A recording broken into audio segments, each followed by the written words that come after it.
Welcome to Money Chic, Financial Education with Shari Rash, the podcast that's here to empower you with the knowledge and skills you need to master your personal finances and live your best financial life.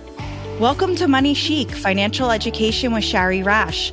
I am joined today by Dorian Mincer, Master Social Work and PhD in Clinical Social Work. She is a licensed psychologist, a retirement coach, consultant, and speaker.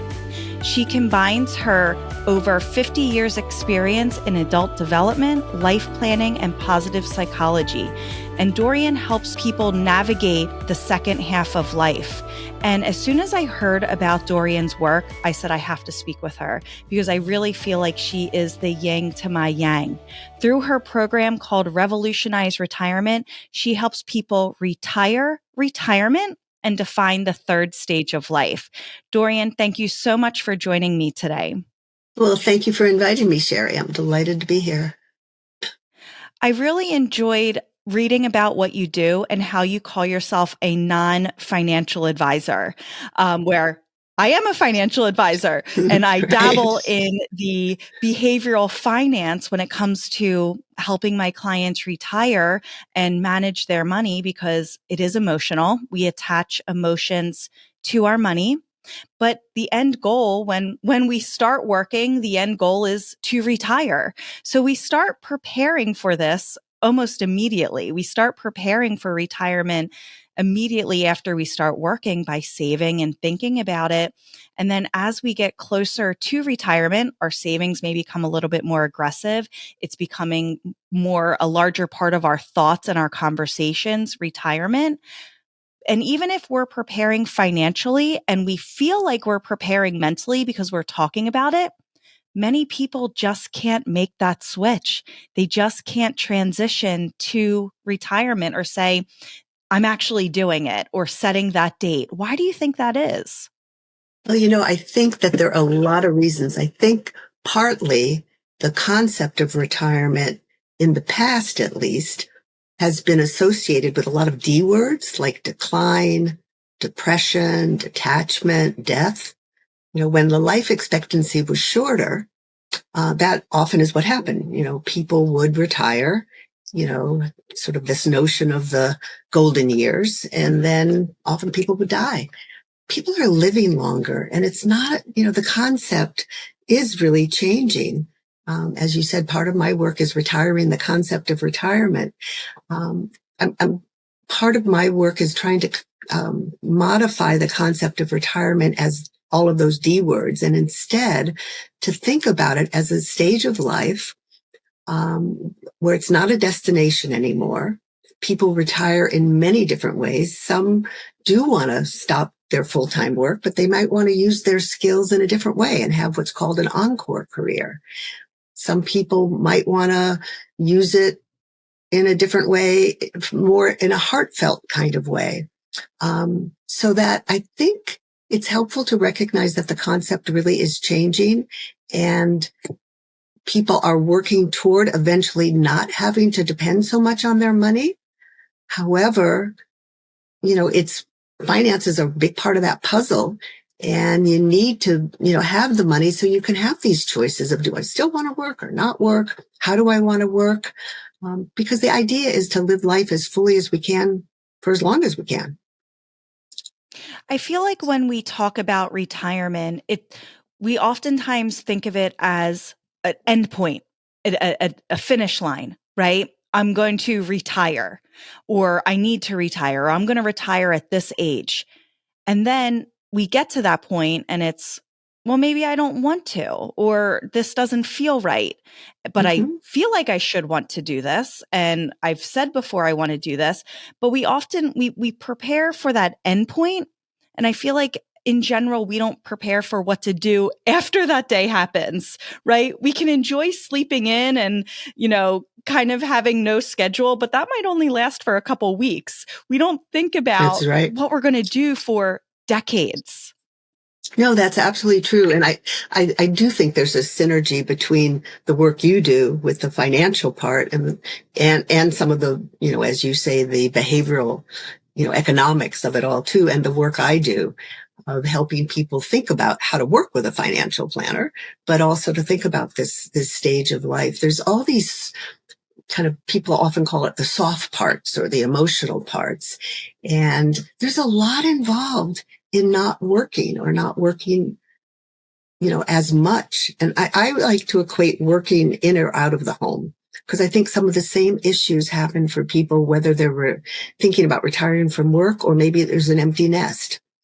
That work provides a certain structure for us. Work gives us a sense of meaning and identity, or active parenting gives us a sense of meaning and identity. And it can be really scary to think about, who am I if that identity suddenly changes? If it's going to shift. And so it is important, just as you're saying, to think about, if I decide I don't want to work as much, or I want to work in a different way, what else do I want to do? What will get me out of bed in the morning? And I like to help people think about, what role did work or active parenting provide? And if you think about it, it gives you a reason to get out of bed in the morning. It does give you, as I mentioned, a little bit of structure, maybe sometimes too much structure. It gives you a sense of connection, engagement, purpose and meaning, self-esteem, community, a sense of agency, that you matter. And so it does become important to think about, if I'm not going to work, or if my kids don't need me in the same way, how will I build parts of that into my life? Not just immediately, but as you say, over the decades. And it is important to think about too much time just sleeping in, too much golf, too much leisure. I mean, it can work for some people, and I have nothing against, leisure. But what I do find in my work is, if people don't start thinking about how to maintain their sense of well-being and what their identities are, separate from, maybe their full-time work or full-time parenting, then, that may be a real struggle, to try to figure out, how do I want to live this? And, sometimes people come to see me after they've been retired for a little while, saying, something is missing in my life. I don't know what it is. And usually it's that connection, engagement, and purpose and meaning. Is that what you would say would give the most people cold feet when it comes to retiring? Is, what am I going to do? Who am I? My Yeah, job has been my identity for all of these years. And if I lose that, I'm losing a part of myself. exactly. I think that's a real fear that people have. And it's part of why I think it's helpful, no matter how old you are, to start thinking about, who are you in addition to those roles of your work or being a parent, so that you begin to perhaps build in other aspects of your identity. So it's not like I've suddenly lost myself. And work may have been a really big part of it, but it's helpful if you can. I mean, some of your listeners may be pre-retirement, some may be in the midst of it, some may be, further down the road, but to really think about, maybe, what are some of the things I had to put aside because I never had time for it? What are some of the things that I've admired that other people have done that maybe I'd like to try? Where are places I'd like to go or travel? To really think about it, so that you can think about bringing some of these other interests and identities with you, and to think about, what am I retiring to? I said before, it's not really a destination anymore. It's really a transition. It's a journey. And all transitions have an ending, often a period of unknown, and then a new beginning. And so it's helpful to think about all those parts. And I also think it's helpful for your listeners to think about, how have you handled transitions in the past? Do you have more trouble with the ending of things? Do you have trouble with that unknown, with the new beginning, with all of it, none of it?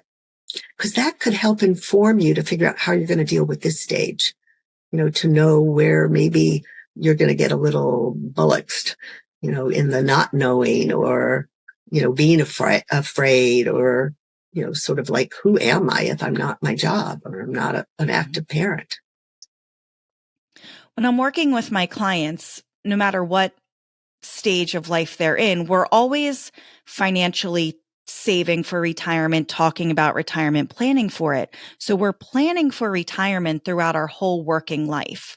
And it's not until it's 5 years or so before that date that we really start getting intense. We start doing more evaluations of Social Security. Where's my money coming from? Mm-hmm. How much am I going to need? What's taxation going to look like? And we start getting really deep into these questions and creating a plan and giving financial confidence to know I get the financial gold star seal of approval. I can retire. So it's 5 years before, and oftentimes that end zone does move. We do keep pushing it back, even though they say, I'm done in 5 years, I'm retiring. It may end up being 6 or 7 years, or phasing into retirement. And we can talk about that in a minute. But so financially, we're preparing our whole working lives, but really getting intense about it 5 years or so out.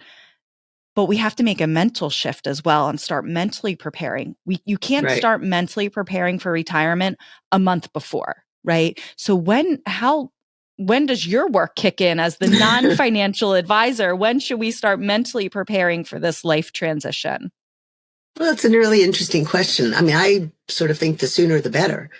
Just like you're saying that in the financial world, pretty much all along, you want to be thinking about some maybe endpoint of having to work as much, or maybe having to work as all. I mean, it's hard because we're living longer and nobody wants to outlive their money.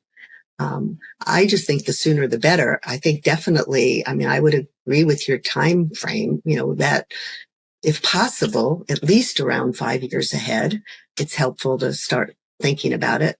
But my caveat is, if you haven't been thinking about it, please don't start beating yourself up, because whenever you're ready to start dealing with it, it's time to start dealing with it. So I think that's important. And I like, if it's okay to throw in, I really like the concept of puzzle. A book I co-authored about the couple's retirement puzzle. Puzzle is a noun and a verb.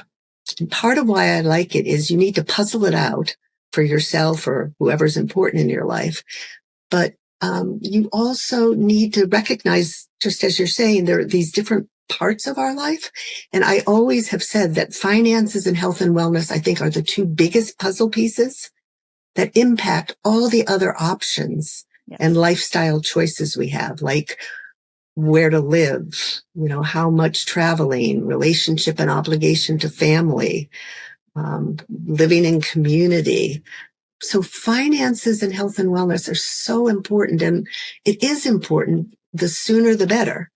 Even the person who wrote a foreword to the book I co-authored said it should be given to newlyweds, because you really need to start thinking about these things. And of course, you're not going to more actively think about it until it gets closer. But I think now that more people are seeing it as a journey and a transition rather than a destination, I think it can open, some awareness of just realizing it can be a really exciting new beginning, and you have a chance to, all these R words, reinvent, yourself, or revitalize yourself, or, use your skills in different ways. So it can be exciting rather than a time of dread.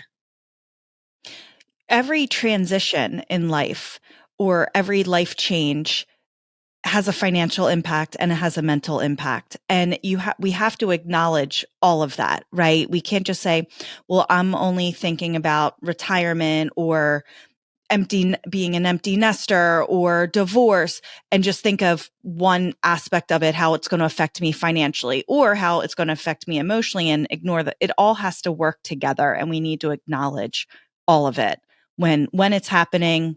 If you're able to prepare for it, great. But as it's happening, it's important to have all of it work together and acknowledge it. So as far as transition goes, we're seeing, sorry, I was getting a phone call. We'll cut that out. As far as transition goes, I'm sorry, I totally just lost my train of thought.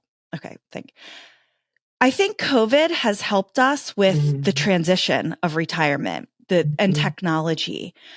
More and more, it feels like, especially with my clients, that they say they want to retire. Great. And we plan for it. But then, hey, my employer is allowing me to stay on and consult or work part-time, so I don't have the same stressors that make me want to retire. I'm not going to have that. I'm going to have more of the stuff I enjoy out of my job. I'm going to be able to keep doing that. Mm-hmm. So more and more, it feels like retirees are still working part-time, Mm-hmm. though, a little bit more on their terms. So what do you think Mm-hmm. about that? And how often do you see that happening now? I think it's great. And I do see it happening more and more. I think, well, there are a few things. I mean, as I mentioned, we're living longer. And I think that many people reach the quote traditional retirement age of 62 or 65. And that really was based, back in the 30s on, when Social Security developed. And many people just are at their prime still. Many women, for example, maybe put off getting into the labor market, when their kids were growing and, 62, 65, you're still young and vibrant and alive, but you might not want to work as hard or as many hours. So I think that negotiating with employers or employers also realizing there's some institutional wisdom of people who've been around for a while. We don't really want to let them all go at the same time, has created a nice synergy. And you're absolutely right. I think many people have talked about COVID being an opportunity for people to kind of get a sense of what retirement's like. And a lot of people don't want 24/7 with whoever, if you're in a relationship. It's sort of like I married you for better or worse, but not for lunch every day, kind of thing is the way the expression goes. So there are so many different models, and many people really love the idea of a phased retirement. Some people say they failed retirement because they go back to work. I mean, it's part of why I think the term is helpful to change. It's not retiring from life. You maybe you're retiring from work, or maybe you want to change your relationship with work. But it is, I mean, you said it before, and I think it's so important, Shari, that it's important to think about, if you're not working, how might you want to use all those hours that, were devoted to work, whether it was virtually or in person, and to begin to think about what would a day look like? What would a week look like? Knowing that, none of us are clairvoyant. Finances could change, health can change, ourselves or people we love. So we've got to, not write anything in stone. Even like a financial plan, you reevaluate it yearly or however often. I think in a psychological, emotional life plan, life portfolio, you need to evaluate it and reevaluate it pretty often too, because things may change. Usually things like values stay pretty consistent. Often priorities, although they can shift, but health might change. Energy level may change. You may really decide, I've always wanted to study a new language. I want to go live there for a while. Or, there is divorce and death of people we love. So one needs to, as best as possible, kind of deal with the, now and but also the what ifs. That's where I think a good relationship with a financial planner is so important. I always say no matter how much or how little money you have, it's very important to work with a financial planner and one who, as you're saying, Shari, has a kind of more holistic view, which is it's money, but it's more than money. And it really is. It's lifestyle choices and options and hopefully living your life really fully, whether you're working or working a different way or not working at all. Absolutely. Keeping a track of what is working in your retirement emotionally, I think, is also important. And just like a financial plan, plans change, things change. You may say, I really thought I was going to be doing X when I retired, and turns out I don't like it very much. And I now want to do right. Y, or I don't want to be home as much as I thought I did, or I did all the projects and now I'm bored, or I need to find something else to do. So constantly reevaluating, having a plan for yourself, for your days, just like you had a plan every day that you worked. You got up, you got ready, you commuted, or it might have, for the past few years, it might have just been walking to another room in your house and sitting down, but you still had a plan each day. so you have to do that same thing. I have a thought, and this might be a little bit controversial, but I'm curious to see what your thought is.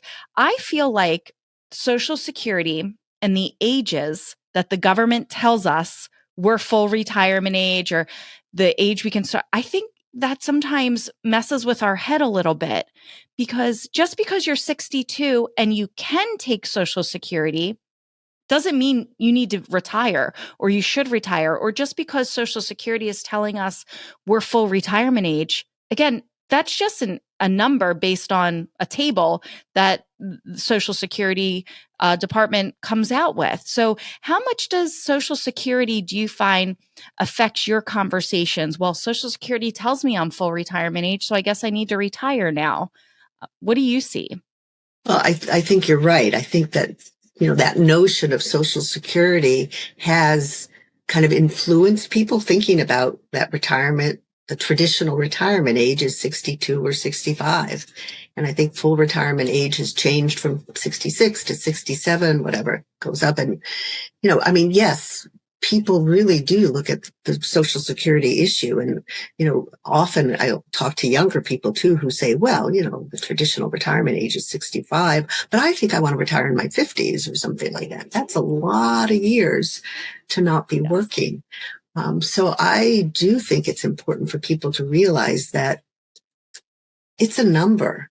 And, now people are actually saying middle age is like one, I guess if you want to start at 40, but often people are saying now it's 50 to 75, and more people are living 20, 30, or 40 years post those traditional retirement ages.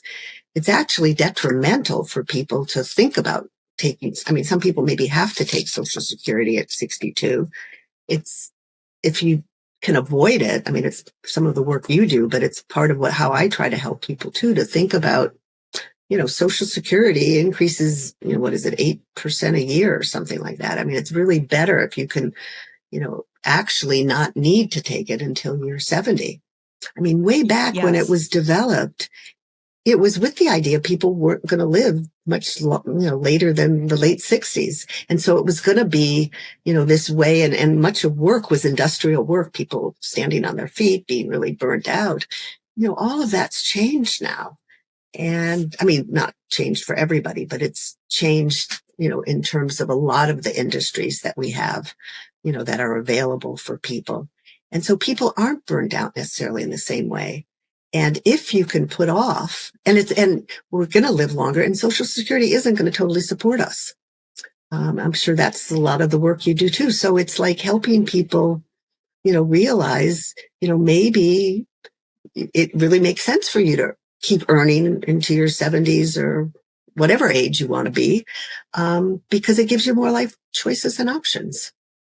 That's right. There's definitely an undoing that I find I do in my work of retraining the brain to think about Social Security. It's there. It's going to be there for you.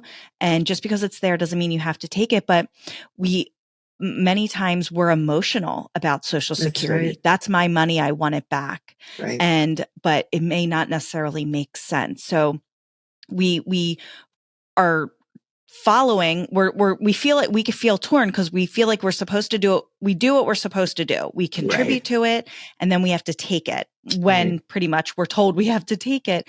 But that's just generalized and some antiquated advice as well, because like you said, the rules were created for it a long time ago, and working looked a lot different. Life expectancy looked a lot different. So, it's so true. I think that's very, very interesting. And, it's a fun conversation because it is probably the opposite of what we've been taught all this time. It's so true. And if I could add, it's tied in with, I think, how notions about aging have been changing. That like in my parents' generation, 60 was really old. And the exception was if people lived to 80, 90, 100. Now that's the expectation, that people are going to live into their 80s and 90s and 100. But if, in the same way as Social Security, if your mindset is there's a certain number and once you reach it, you're old and it's all downhill, you may believe that. And wow, that would be so unfortunate, because then it's sort of this notion of you're sort of sitting there waiting with this expiration date on your forehead and saying, I'm just waiting to die, when there's a lot of living to do. So, but there's a lot of ageism in society too. I don't know if you see it at all in your practice, but I do see it in the work I do, where, if people have this kind of what's called a fixed mindset and really think that, oh my gosh, I'm 65 or 70 and that's really old, and give up, that you will. And there's a dark side that can happen with retirement. But if you have what's called a growth mindset, if you really realize that age is just a number, and, if I'm able and capable and health wise, there might be a lot that you want to offer, either for money, if you want to still earn money, or volunteering, giving back. There's so many ways to stay vibrant and healthy and not buy into those negative beliefs, whether it be about Social Security or about age. Absolutely. You mentioned your book called The Couple's Retirement Puzzle, 10 Must-Have Conversations to Create an Amazing Life Together.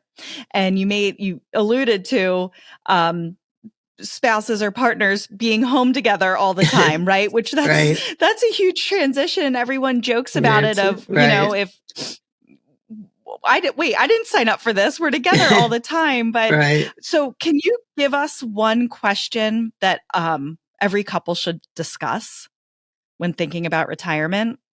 So if you're in a relationship, married or not, I think expectations is a really important thing to talk about. What are you expecting from yourself and from each other?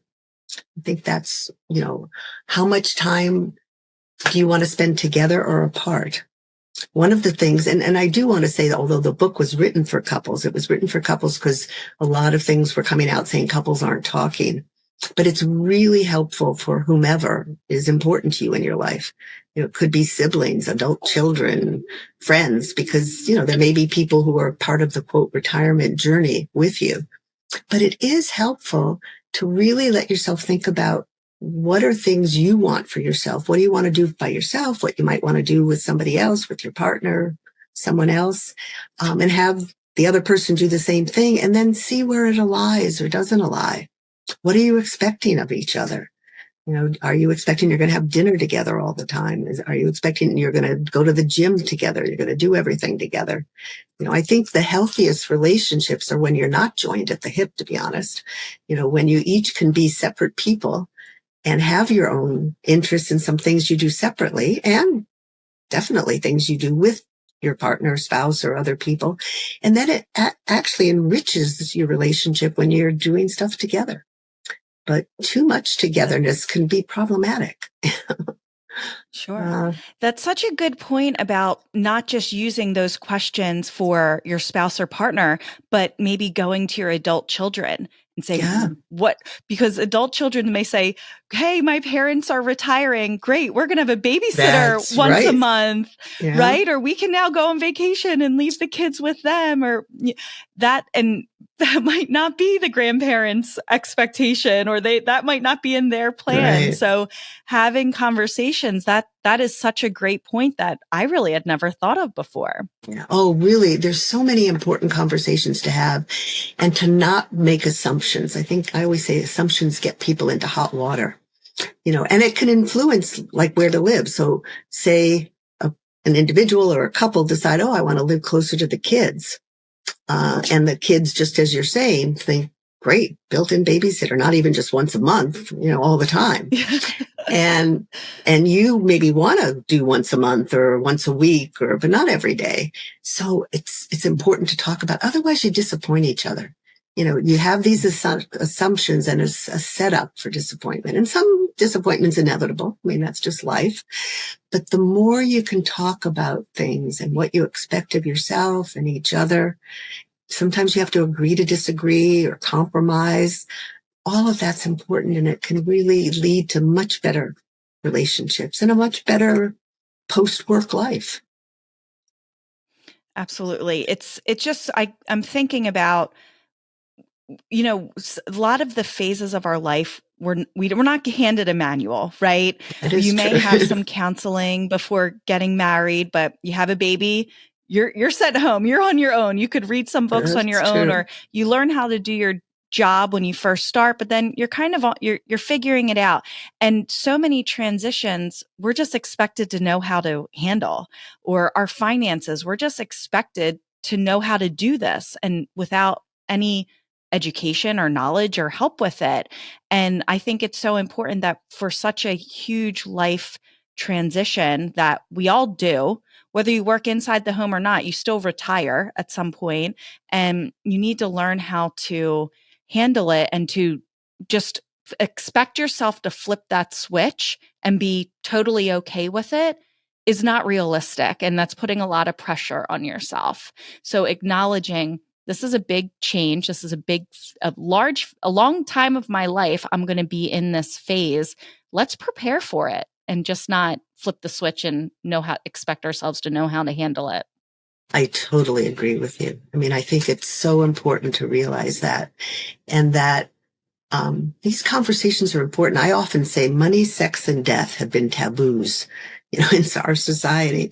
And, it's changing with some, but the money issue, sexuality, and also just knowing, I mean, we all will die, and that can make life more precious, and, to find ways to talk about it so that you can live life as fully as you can while you're around, and not to avoid it or to expect, because I think you're so right. If you think you should just know all about it and asking for help seems like a weakness, it's setting yourself up for maybe some failure or disappointment, and and maybe hardships that you wouldn't necessarily have to face if you were able to let yourself say, hey, I need to talk to my financial advisor. Maybe I need a coach, or I need a therapist, or, I need to talk to whoever's important in my life about these things, that these are things that are going to help the sail be a little bit, or the transition, be more like a nice sail with the, you got to change directions with the wind and all that. But they have some control over where you're going, what you're doing. Absolutely. Your website is called Revolutionize Retirement, revolutionizeretirement.com. Where else can people find you if they want to learn more, get your book? You have retirement coaching. Where can we find you? So my email's Dorian@DorianMincer.com. But I think if you go to my website, revolutionizeretirement.com, you'll see the one book that we mentioned, The Couple's Retirement Puzzle. There are a number of other books that I contributed to. And let me also mention, I have a program that's free. It's available for professionals and the public. It's on the fourth Tuesday of each month at 12 noon Eastern Time. It's called Revolutionize Your Retirement: Interview with Experts to help you create a fulfilling second half of life. Sign up is always the week before. And once you sign up, even if you can't be there live on that Tuesday morning, you get a recording link. And this is my 11th year of doing it. And so to celebrate my 10th year, last year, I have re-released prior interviews. So I have a podcast series. For the whole last year, it was weekly, and now it's a couple of times a month. But you could hear all the prior interviews, and there have been some wonderful people that I interviewed. I started it because I was meeting experts around the country at conferences. This is pre-COVID, when I was actually at conferences, or books that have come out. And so it's just been a wonderful way of interviewing people. And, it's part of my legacy of making this available for people to learn from other experts in this area of retirement and aging and life transitions. So I just encourage your listeners to check that out. Absolutely. And we'll put the links in the show notes as well. Oh, great. So it's easy to access. But Dorian, thank you so much for joining me today. This was such an interesting conversation, and I really hope it was helpful to those that are kind of tossing in between retirement. Do I do it? How do I do it? And they can, I'm sure, learn a lot from your site and your book. So thank you so much for joining me today on Money Chic. Well, thank you, Shari, so much for inviting me. I always love to be part of conversations, helping people think about this really important transition. Ever wondered how to secure your financial future? Introducing Financial Foundations, the ultimate financial planning program. Take control of your money, plan for the future, and build a secure financial foundation. Join us on a journey to financial freedom. Visit greenwaywealthadvisory.com today to start your path to a brighter financial future.